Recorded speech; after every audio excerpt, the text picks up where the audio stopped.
आपका पहला क्वेश्चन आया था कि निम्नलिखित में से भारत के किस राज्य में जो है गणगौर उत्सव मनाया जाता है। तो देखिए गणगौर उत्सव की बात कर ले तो ये जो आपका राजस्थान राज्य में मनाया जाता है, तो राजस्थान आपका करेक्ट आंसर होगा। इसके अलावा बात कर ले हिंदू कैलेंडर के अनुसार जो है किस महीने में जो है ये आपका गणगौर उत्सव मनाया जाता है। तो देखिए ये जो आपका गणगौर उत्सव है ना, ये आपके चैत्र के महीने में जो है देवी गौरी या फिर पार्वती के सम्मान में जो है इस त्योहार को जो है आपका मनाया जाता है। इसके अलावा मैं आपको बता दूं कि इसमें अविवाहित महिलाएं जो है ना, ये आपके योग्य वर्ग की प्राप्ति के लिए, जबकि विवाहित जो महिलाएं हैं ना अपने पति के स्वास्थ्य और लंबी आयु के लिए जो है गौरी की जो वो पूजा करती है। और यहाँ से प्रीवियस शिफ्ट में आपका यहाँ एक प्रश्न जो वो पूछा गया था कि ये जो आपका गणगौर उत्सव है ना, जो कि आपका राजस्थान राज्य में मनाया जाता है, और ये जो आपका कितने दिनों तक जो ये मनाया जाता है। तो देखिए गणगौर उत्सव की बात कर ले तो ये जो आपका 18 दिनों तक जो है इस त्योहार को जो ये मनाया जाता है। तो ये सारे फैक्ट जो आपको ध्यान में रखना है। नेक्स्ट आपका क्वेश्चन यहाँ पर आया था कि भारत की गंगा नदी की जो है ना सबसे लंबी सहायक नदी कौन सी है। तो देखिए गंगा नदी की जो सबसे लंबी सहायक नदी है ना, ये आपका यमुना नदी है। तो यमुना आपका यहाँ पे करेक्ट आंसर होगा। नेक्स्ट क्वेश्चन आपका यहाँ पर आया था कि जम्मू कश्मीर के जो है उप मुख्यमंत्री वर्तमान में कौन है। हालांकि प्रश्न इस प्रकार से पूछा गया था कि ये जो आपके सुरेंद्र कुमार चौधरी है ना, ये किस राज्य या फिर केंद्र शासित प्रदेश के जो है वर्तमान में डिप्यूटी सीएम है, यानी उप मुख्यमंत्री है। तो देखिए सुरेंद्र कुमार चौधरी की बात कर ले तो ये जो आपके वर्तमान में जो है आपके जम्मू कश्मीर के उप मुख्यमंत्री हैं। तो ऑप्शन में आपका जम्मू कश्मीर जो वो दिया गया था, तो जम्मू कश्मीर आपका करेक्ट आंसर होगा। इसके अलावा बात कर ले जम्मू कश्मीर के वर्तमान में मुख्यमंत्री कौन है, तो ये आपके उमर अब्दुल्ला हैं। तो ये पॉइंट भी आप ध्यान में रखिएगा। नेक्स्ट क्वेश्चन आपका यहाँ पर आया था कि भारतीय संविधान का अनुच्छेद 338 जो है ना, ये आपका किससे संबंधित है। हालांकि मैं आपको बता दूं कि क्वेश्चन आपका इतनी इजी जो वो नहीं पूछा गया। स्टेटमेंट बेस्ड जो आपका प्रश्न पूछा गया था, पूछा ये गया था कि भारतीय संविधान के किस अनुच्छेद के तहत अनुसूचित जाति और अनुसूचित जनजातियों के लिए जो है राष्ट्रीय आयोग की स्थापना, या फिर संविधान या अन्य कानूनों के तहत जो है अनुसूचित जातियों और अनुसूचित जनजाति के लिए जो है प्रदान किए गए सभी सुरक्षा उपायों की निगरानी का जो है किस अनुच्छेद में ये आपका उद्देश्य जो वो किया गया है। तो देखिए मैं आपको बता दूं कि ये जो आपका है ना अनुच्छेद 338 के क्लोज ए के तहत जो ये आपका किया गया है। तो अनुच्छेद 338 आपका यहाँ पे करेक्ट आंसर होगा। इसके अलावा मैं आपको बता दूं कि अनुच्छेद 338 ए ही जो है ये आपका राष्ट्रीय अनुसूचित जनजाति आयोग से संबंधित है। तो ये पॉइंट भी आप ध्यान में रखिएगा। तो ऑप्शन में आपका अनुच्छेद 338 दिया गया था, तो 338 आपका करेक्ट आंसर होगा। नेक्स्ट आपका क्वेश्चन यहाँ पर आया था कि अनुच्छेद 40 जिसमें आपका राज्य ग्राम पंचायतों को स्वशासन की इकाइयों के रूप में जो है संगठित करने के लिए कदम उठाएगा, ये आपका अनुच्छेद 40 में जो वो कहा गया है। और ये जो आपका किसके सिद्धांत पर आधारित है। तो देखिए ये जो आपका डीपीएसपी का जो आपका अनुच्छेद 40 है ना, ये आपके गांधीवादी सिद्धांत पर आधारित है। तो गांधीवादी आपका यहाँ पे करेक्ट आंसर होगा। और ये भी प्रश्न मैंने आपको एक्स्ट्रा फैक्ट में जो वो करवाया था। इसके अलावा गांधीवादी सिद्धांत पर और कौन कौन से अनुच्छेद आपके जो है ये आपके सिद्धांत पर आधारित है। तो देखिए गांधीवादी सिद्धांतों में एक तो आपका अनुच्छेद 40 आ जाता है, जो कि मैंने अभी आपको बता दिया है। इसके अलावा अनुच्छेद 43 भी जो है ये आपका गांधीवादी सिद्धांतों पर आधारित है। और अनुच्छेद 43 में आपका कहा गया है कि राज्य ग्रामीण क्षेत्रों में व्यक्तिगत या सहकारी आधार पर जो है कुटीर उद्योगों को बढ़ावा देने का प्रयास करेगा। ये जो आपका अनुच्छेद 43 में कहा गया है। अनुच्छेद 43 बी ये भी आपका गांधीवादी सिद्धांतों पर आधारित है। और इसमें आपका सहकारी समितियों के स्वैच्छिक गठन, इसके अलावा स्वायत्त कामकाज, लोकतांत्रिक नियंत्रण और पेशेवर प्रबंधन को बढ़ावा देगा। ये जो आपका अनुच्छेद 43 की क्लोज बी में जो है आपका कहा गया है। अनुच्छेद 46 भी जो है आपका गांधीवादी सिद्धांतों पर आधारित है। और इसमें आपके राज्य समाज के कमजोर वर्गों, विशेषकर अनुसूचित जातियां, इसके अलावा अनुसूचित जनजातियां और अन्य कमजोर वर्गों के जो है शैक्षिक और आर्थिक हितों को बढ़ावा देगा। ये जो आपका अनुच्छेद 46 में जो वो कहा गया है। इसके अलावा अनुच्छेद जो आपका ये है ना 47, ये भी आपका गांधीवादी सिद्धांत पर आधारित है। और अनुच्छेद 47 में आपका क्या कहा गया है। तो देखिए राज्य सार्वजनिक स्वास्थ्य में सुधार के लिए कदम उठाएगा और नशीले पेय तथा स्वास्थ्य के लिए हानिकारक नशीले पदार्थों के सेवन पर रोक लगाएगा। ये जो आपका अनुच्छेद 47 में कहा गया है।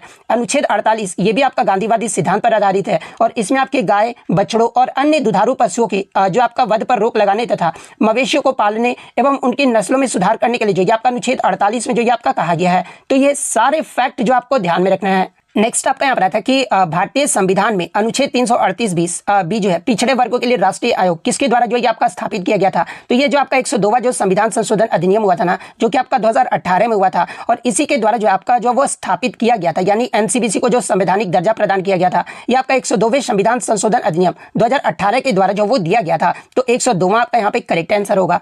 नेक्स्ट आपका क्वेश्चन यहाँ पर आया था कि वर्तमान में विश्व का सबसे बड़ा व्यापारिक साझेदारी देश है ना भारत का कौन है। तो देखिए वर्तमान में विश्व का जो सबसे बड़ा व्यापारिक साझेदारी जो देश है ना, ये आपका संयुक्त राज्य अमेरिका है। तो संयुक्त राज्य अमेरिका आपका करेक्ट आंसर होगा।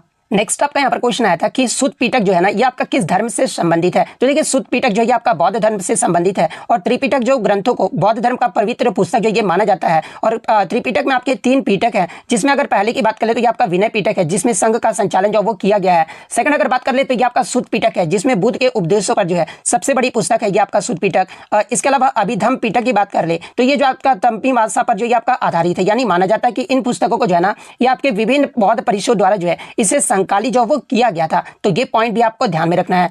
नेक्स्ट आपका क्वेश्चन यहाँ पर आया था कि बारालाचा जो दर्रा है ना लेह जिलों को और जो ये आपका किससे जोड़ता है। तो देखिए बारालाचे दर्रे की बात कर ले तो ये जो आपका लेह को मनाली से जो ये आपका जोड़ता है, तो मनाली आपका यहाँ पे करेक्ट आंसर होगा। इसके अलावा बात कर ले ये जो आपका बारालाचा जो दर्रा है ये किस श्रेणी के अंतर्गत आता है। तो ये जो आपका जास्कर श्रेणी के अंतर्गत आता है, तो ये पॉइंट भी आपको ध्यान में रखना है। नेक्स्ट क्वेश्चन आपका यहाँ पर आया था कि गवर्नर जनरल को जो है वायसराय की उपाधि निम्नलिखित में से किस अधिनियम से प्राप्त हुआ है। अब आप ये बताइए कि ये प्रश्न जो अब तक मैं बता दूं कि 5 से 6 बार जो है अब तक आपके शिफ्टों में जो वो रिपीट किया जा चुका है। तो देखिए मैं आपको बता दूं कि भारत सरकार अधिनियम 1858 के द्वारा जो है गवर्नर जनरल को जो है वायसराय की उपाधि जो वो दिया गया था। तो भारत सरकार अधिनियम 1858 आपका करेक्ट आंसर होगा। और भारत के पहले वायसराय कौन बने थे इस अधिनियम के तहत, तो ये आपके कैनिंग बने थे। तो ये फैक्ट भी आपको ध्यान में रखना है। नेक्स्ट आपका क्वेश्चन यहाँ पर आया था कि भारतमाला परियोजना के पहले चरण की जो लंबाई थी ना ये कितने किलोमीटर थी। तो देखिए पहले चरण की जो लंबाई थी ना ये आपका 34,800 किलोमीटर था और इस चरण में जो है 24,800 किलोमीटर जो है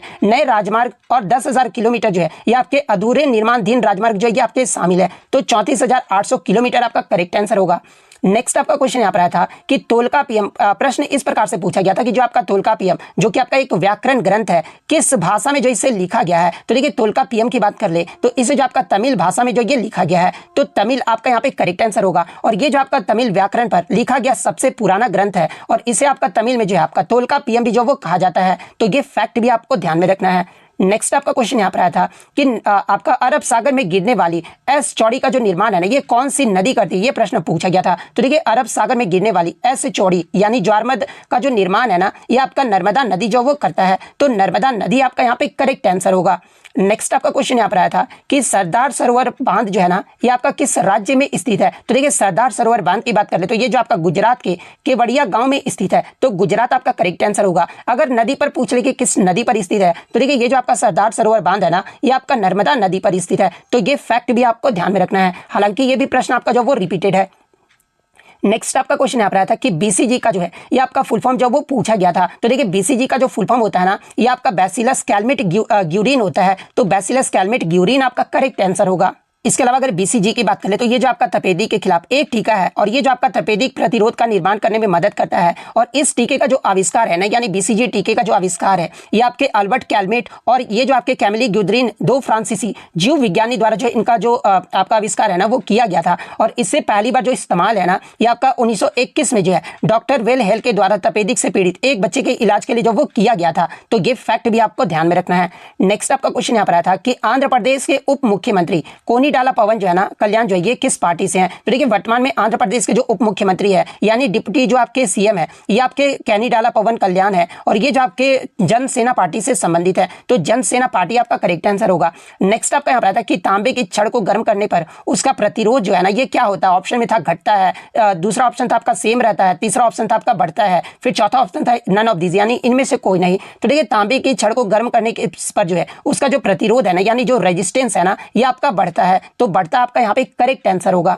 नेक्स्ट आपका क्वेश्चन यहाँ पर आया था कि बॉम्बे प्रेसिडेंसी रेडियो क्लब की जो स्थापना है ना ये किस वर्ष में किया गया था। तो देखिए बॉम्बे प्रेसिडेंसी रेडियो क्लब की जो स्थापना है ना ये आपका वर्ष 1928 में किया गया था, जो कि आपका दक्षिण मुंबई में ये जो आपका कोलाबा में स्थित है और ये जो आपका अरब सागर के किनारे जो ये आपका बना हुआ है। तो वर्ष 1928 आपका करेक्ट आंसर होगा। नेक्स्ट आपका क्वेश्चन यहाँ पर आया था कि यूकैरियोटिक कोशिका में जो है ऊर्जा जो है ना ये कहाँ पर संचित होता है। तो देखिए यूकैरियोटिक कोशिका में जो ऊर्जा जो है ना ये आपका माइटोकॉन्ड्रिया में जो ये आपका संचित होता है। तो माइटोकॉन्ड्रिया आपका करेक्ट आंसर होगा। नेक्स्ट आपका यहाँ पर आया था कि हिमालय की सबसे ऊंची श्रृंखला और सबसे नीची श्रृंखला ये जो है किसे कहा जाता है। तो देखिए हिमालय की सबसे ऊंची श्रृंखला को जो है ये आपका महान हिमालय या फिर हिमाद्री कहा जाता है और सबसे नीची श्रृंखला को जो है ये आपका लघु हिमालय या फिर हिमाचल के नाम से जाना जाता है। तो दोनों आपका यहाँ पे करेक्ट आंसर होगा। नेक्स्ट आपका क्वेश्चन यहाँ पर आया था कि सपाऊ जो नृत्य है ना ये कहाँ का लोक नृत्य है। तो देखिए सपाऊ की बात कर ले तो ये जो आपके भारत के लद्दाख की जो है चांगपा जनजाति का जो एक पारंपरिक लोक नृत्य है। तो लद्दाख ऑप्शन में दिया गया था, तो लद्दाख आपका करेक्ट आंसर होगा और इस जनजाति का नाम भी जो आपको ध्यान में रखना है। नेक्स्ट आपका क्वेश्चन यहाँ पर आया था कि क्वेश्चन इस प्रकार से पूछा गया था, 1857 की क्रांति के बाद जो है क्या प्रभाव पड़ा था। जहां पे ऑप्शन था कि भारतीयों ने स्वतंत्रता का सपना त्याग दिया था, भारतीयों ने संगठन बनाना शुरू कर दिया था, इसलिए कांग्रेस की स्थापना किया गया था, भारतीयों ने जो दूसरे विद्रोह की जो वो तैयारी की थी। तो इस प्रकार के ऑप्शन जो वो आपके दिए गए थे। तो देखिए मैं आपको बता दूं कि इसका प्रमुख प्रभाव जो है ना, भारत सरकार अधिनियम 1858 को लागू होना था, जिसने ब्रिटिश ईस्ट इंडिया कंपनी के शासन को समाप्त कर दिया था और ब्रिटिश राज की जो वो शुरुआत जो वो किया गया था, जिसने ब्रिटिश सरकार को प्रतिनिधियों के माध्यम से जो है सीधे भारत पर शासन करने की शक्ति भी जो है वो प्रदान किया गया था। तो ये वाला ऑप्शन आपका यहाँ पे करेक्ट आंसर होगा। नेक्स्ट क्वेश्चन आपका यहाँ पर आता है कि राष्ट्रीय हरित अधिकरण यानी एनजीटी के बारे में जो है आपका कौन सा कथन जो है ना, ये आपका जो वो सही दिया गया है। तो देखिए एनजीटी यानी राष्ट्रीय हरित अधिकरण की बात कर ले तो ये जो आपका पर्यावरण से जुड़े विवादों से निपटने के लिए जो है बना एक विशेष निकाय है और ये जो आपका एनजीटी को पर्यावरण संरक्षण, वन संरक्षण और पर्यावरण से जुड़े कानूनी अधिकारों के प्रवर्तन से जुड़े जो है मामलों को संभालने का भी अधिकार जो वो दिया गया है। इसके अलावा मैं आपको बता दूं, यानी इन सभी का सारांश निकल कर ये आता है कि जो ये आपका एनजीटी है ना, ये आपका पर्यावरण से जुड़े मामलों में तेजी से न्याय दिलाने और अदालतों में लंबित मुकदमों को कम करने का जो है ये आपका कार्य करता है। तो ये वाला ऑप्शन आपका करेक्ट आंसर होगा। इसके अलावा मैं आपको बता दूं कि एनजीटी के निर्णय को चुनौती देने के लिए जो है 90 दिनों के अंदर जो है सर्वोच्च न्यायालय में अपील भी जो वो किया जा सकता है। इसके अलावा एनजीटी की जो स्थापना है ना, ये आपका 18 अक्टूबर 2010 को जो ये आपका किया गया था। तो ये फैक्ट भी आपको ध्यान में रखना है। नेक्स्ट आपका क्वेश्चन यहाँ पर आता है कि पैरा ओलंपिक में 2 गोल्ड मेडल जीतने वाली अवनी लेखरा का, यहाँ पर लेखरा कर लीजिएगा, अवनी लेखरा का जो संबंध है ना, ये आपका किस खेल से है। तो देखिए जो आपका 2020 में जो आपका टोक्यो पैरा ओलंपिक हुआ था उसमें अवनी लेखरा ने जो है पदक जो वो जीता था और अवनी लेखरा का जो संबंध है ना, ये आपका शूटिंग खेल से है। तो शूटिंग आपका यहाँ पे करेक्ट आंसर होगा। नेक्स्ट आपका क्वेश्चन यहाँ पर आता है कि निम्नलिखित में से किस घटना के बाद महात्मा गांधी जी ने जो है असहयोग आंदोलन वापस ले लिया था और इसके बाद जो है उन्होंने सांप्रदायिक जो है आपका उन्माद की शांति के लिए आमरण अनशन भी जो वो किया था। तो देखिए मैं आपको बता दूं कि जो आपका चौरी चौरा घटना हुआ था ना, इसके बाद जो है महात्मा गांधी जी जो वो असहयोग आंदोलन वापस ले लिए थे और उन्होंने सांप्रदायिक उन्माद की शांति के लिए जो है आमरण अनशन भी जो वो किए थे। तो चौरी चौरा घटना आपका करेक्ट आंसर होगा। नेक्स्ट आपका क्वेश्चन यहाँ पर आता है कि लाला लाजपत राय ने जो है किस कमीशन का विरोध किया था। तो देखिए लाला लाजपत राय के द्वारा जो है ये आपका साइमन कमीशन का विरोध जो वो किया गया था और ये जो आपका साइमन कमीशन है ये क्या था। तो ये जो आपका आयोग था ब्रिटिश संसद के 7 सदस्यों का जो है ना एक समूह था, जिसकी अध्यक्षता जो है ये आपके सर जॉन साइमन के द्वारा जो वो किया गया था। तो साइमन कमीशन आपका करेक्ट आंसर होगा। नेक्स्ट आपका यहाँ पर आता है कि ऑपरेशन शक्ति कौन से देशों के बीच आयोजित होने वाला जो है ये आपका संयुक्त सैन्य अभ्यास है। तो क्या बताइए ये प्रश्न आपका रिपीट है या फिर नहीं। तो देखिए ऑपरेशन शक्ति जो है ना, ये आपका भारत और फ्रांस के मध्य आयोजित होने वाला जो है एक आपका संयुक्त सैन्य अभ्यास है। तो भारत और फ्रांस आपका करेक्ट आंसर होगा। नेक्स्ट आपका क्वेश्चन यहाँ पर आया था कि पेरिस ओलंपिक 2024 में हॉकी टीम ने जो है आपका कांस्य पदक जो वो जीता था और प्रत्येक जो आपके पदक जीतने पर, कांस्य पदक जीतने पर जो है ना प्रत्येक खिलाड़ी को जो है ये आपका कितनी राशि जो वो दिया गया था। तो देखिए पेरिस ओलंपिक 2024 में हॉकी में आपका जो है कांस्य पदक जीतने पर प्रत्येक खिलाड़ी को जो है ना ये आपका 15 लाख रुपए का कैश पुरस्कार जो वो दिया गया था। तो 15 लाख आपका करेक्ट आंसर होगा। और देखिए आगे के शिफ्ट में आपसे यहाँ से प्रश्न बनेगा कि जो आपका 2024 में भारतीय जो आपके क्रिकेट टीम ने जो T20 विश्व कप जीता ना, उसमें भारतीय टीम को जो है आपका कितना पुरस्कार राशि जो वो दिया गया था। तो देखिए मैं आपको बता दूं कि भारतीय क्रिकेट कंट्रोल बोर्ड यानी BCCI ने जो है 29 जून को T20 विश्व कप 2024 जीतने वाली पुरुष T20 टीम के लिए जो है 125 करोड़ रुपए की पुरस्कार राशि की जो वो घोषणा किए थे, जिसमें जो आपके 15 खिलाड़ी थे ना उन्हें जो है 5 करोड़ रुपए जो वो दिए जाएंगे। और इसके अलावा जो आपके कोच थे ना, जैसे कि उस समय जो आपके T20 विश्व कप जो जीता था भारत 2024 में, उस समय जो भारत के मुख्य कोच थे ये आपके राहुल द्रविड़ थे और इन्हें जो आपका 2.5 करोड़ रुपए दिया गया था और रिजर्व खिलाड़ियों को जो है ना ये आपका 1-1 करोड़ रुपए जो वो दिया गया था। तो ये फैक्ट भी आपको ध्यान में रखना है। नेक्स्ट आपका क्वेश्चन यहाँ पर आया था कि औपनिवेशिक काल में भारत जो है ना ये किसका निर्यात करता था। तो देखिए औपनिवेशिक काल में भारत से जो है ये आपका जूट, ऊन, नील, कपास, गन्ना जैसे कच्चे माल का निर्यात जो वो किया जाता था। वहीं मैं आपको बता दूं कि ब्रिटेन की फैक्ट्रियों में बनने वाले रेशम और ऊनी कपड़े, इसके अलावा छोटी मशीनरी और हल्की मशीनरी जैसे तैयार उत्पादों का जो है ये आपका आयात जो वो किया जाता था। तो ये फैक्ट भी आपको ध्यान में रखना है। तो इनमें से आपका जो भी ऑप्शन में दिया गया होगा वो आपका यहाँ पे करेक्ट आंसर होगा। नेक्स्ट आपका क्वेश्चन यहाँ पर आया था कि 1850 में भारत से सबसे ज्यादा जो है ब्रिटेन को क्या निर्यात जो वो किया जाता था। तो देखिए 1850 में भारत से सबसे ज्यादा जो है ना ये आपका रॉ कॉटन यानी कच्चे कपास का जो निर्यात है ना ये आपका सबसे ज्यादा जो है इस अवधि के दौरान जो वो किया जाता था। तो कच्चा कपास यानी रॉ कॉटन आपका करेक्ट आंसर होगा। नेक्स्ट आपका क्वेश्चन यहाँ पर आया था कि निम्नलिखित में से कौन सी हड़प्पा सभ्यता के स्थल से जो है प्यासे कौवे की कहानी के साक्ष्य जो वो मिले हैं। तो देखिए मैं आपको बता दूं कि ये जो आपका लोथल जो आपका स्थल है ना, यहाँ पर आपके प्यासे कौवे की कहानी के जो है ये आपके साक्ष्य जो वो मिले हैं। तो लोथल आपका करेक्ट आंसर होगा। नेक्स्ट आपका क्वेश्चन यहाँ पर आता है कि निम्नलिखित में से किस देश के द्वारा जो है नेशनल फ्यूल कोटा स्कीम जो है ये आपका शुरू किया गया है। तो देखिए मैं आपको बता दूं कि हाल ही में श्रीलंका देश के द्वारा जो है ईंधन की उपयुक्त उपलब्धता सुनिश्चित करने के लिए जो है नेशनल फ्यूल कोटा स्कीम जो है आपका तैयार किया गया है। तो श्रीलंका आपका यहाँ पे करेक्ट आंसर होगा। नेक्स्ट आपका क्वेश्चन यहाँ पर आया था कि आंध्र प्रदेश के मुख्यमंत्री, किसी ने जो आपका डिप्टी सीएम के बारे में बताया था और किसी ने मुख्यमंत्री के बारे में बताया था, इसलिए मैं दोनों आपको यहाँ पर बता देता हूँ। ठीक है, हो सकता है आगे की शिफ्ट में यहाँ से प्रश्न बन जाए। तो आंध्र प्रदेश के मुख्यमंत्री जो ये आपके किस पार्टी से संबंधित है। तो देखिए आंध्र प्रदेश के जो वर्तमान में मुख्यमंत्री ये आपके चंद्रबाबू नायडू है और ये जो आपके तेलुगु देशम पार्टी से संबंधित है। तो अगर ये प्रश्न आया था तो तेलुगु देशम पार्टी आपका करेक्ट आंसर होगा। नेक्स्ट आपका क्वेश्चन यहाँ पर आया था कि in relation to a velocity time graph, यानी वेग समय का जो ग्राफ है ना ये किसके संबंध के बारे में जो ये बताता है। तो देखिए मैं आपको बता दूं कि ये जो आपका वेग और समय का जो ग्राफ है ना ये आपके विस्थापन यानी डिस्प्लेसमेंट का जो है ये आपका संबंध के बारे में बताता है। तो डिस्प्लेसमेंट यानी विस्थापन आपका करेक्ट आंसर होगा। नेक्स्ट आपका क्वेश्चन यहाँ पर आया था कि संपूर्ण ग्रामीण रोजगार योजना यानी SGRI ये जो योजना है ना किस योजना में जो है इसे शामिल कर लिया गया है। तो देखिए संपूर्ण ग्रामीण रोजगार योजना को जो है ये आपका मनरेगा यानी महात्मा गांधी राष्ट्रीय ग्रामीण रोजगार गारंटी योजना में जो है इसे शामिल कर लिया गया है। तो मनरेगा आपका करेक्ट आंसर होगा।